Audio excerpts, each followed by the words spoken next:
On est dans une petite ville du sud des États-Unis, une ville où tout le monde connaît tout le monde, et où la couleur de peau décide souvent de la vérité.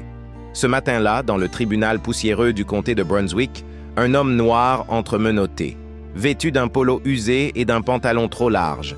Il s'appelle Monsieur Harris. Il est accusé d'avoir volé une montre de luxe dans un magasin où il n'a jamais mis les pieds. Personne ne pose de questions. Le procureur blanc, le shérif blanc, le greffier blanc, le juge blanc. Et dans le public, des regards froids, des têtes qui hochent, comme si tout était déjà écrit. Mais dans un coin, une petite fille observe, silencieuse, 11 ans, vêtue d'un gilet en laine rouge, trop grand pour elle, des tresses nouées au fil doré, et des yeux qui voient tout. Elle s'appelle Lily, fille du concierge du tribunal. Elle vient chaque jour après l'école, lire ses livres dans un coin pendant que son père balaie les couloirs. Mais ce jour-là, elle voit quelque chose qui la brûle de l'intérieur. Le juge lève les yeux. « Monsieur Harris, comment plaidez-vous ?»« Innocent, » murmure l'homme. Personne ne le croit, même pas son propre avocat qui regarde ailleurs. Et là, un bruit, des petits pas, une chaise qui grince. Lily se lève, elle s'avance, lentement. Le silence se pose dans la salle comme une chape de plomb. « Je veux parler, » dit-elle.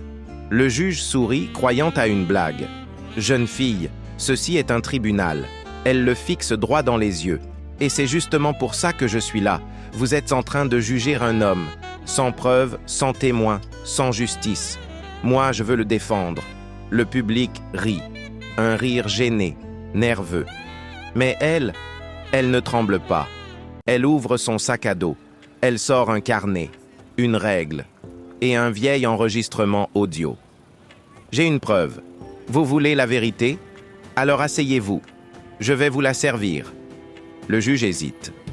Mais quelque chose en lui dit qu'il doit l'écouter.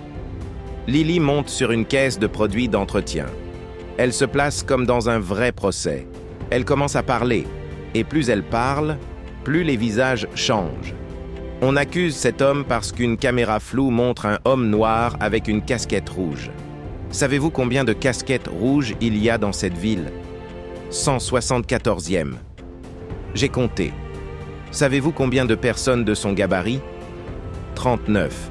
Mais savez-vous combien étaient dans un rayon de 5 km ce jour-là? 0. Il était chez lui.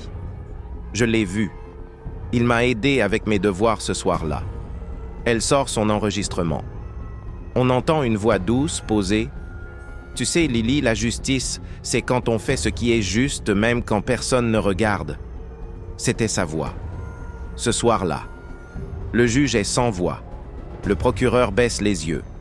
Dans le public, des murmures. Et Lily conclut. Si vous le condamnez, ce ne sera pas un verdict. Ce sera un mensonge. Et ce tribunal ne sera plus un lieu de justice, mais de honte. La salle est figée.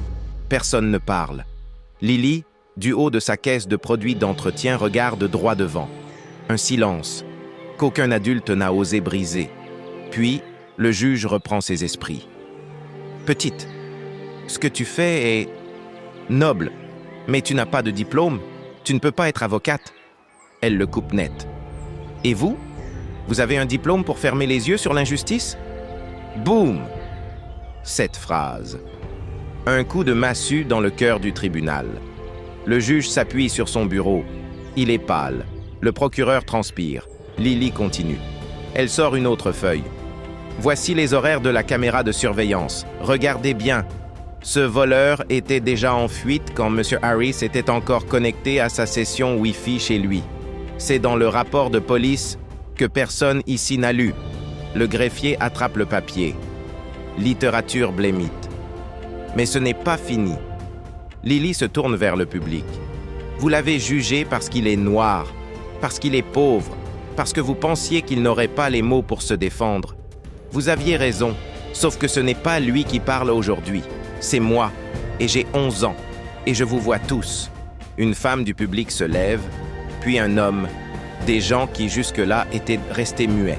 Ils hochent la tête, Les regards changent. Lily regarde Monsieur Harris. Il pleure. Pas de peur, pas de rage, mais de soulagement. Pour une fois, quelqu'un s'est levé. Le juge prend une profonde respiration. Il regarde Lily. « Approchez, mademoiselle !» Elle avance. Il lui tend un papier. « Je ne peux pas vous nommer avocate officielle, mais je peux faire ceci. Le tribunal reconnaît votre témoignage comme recevable. Et la Cour ordonne la libération immédiate de Mr. Harris. » La salle explose en applaudissements. Mais Lily ne sourit pas.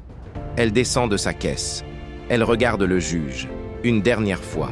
« Libérer un innocent ne vous rend pas juste. Ça vous empêche juste d'être complètement injuste. » Et elle sort. En silence. Cette petite fille n'avait ni robe noire, ni diplôme. Mais ce jour-là, c'est elle qui a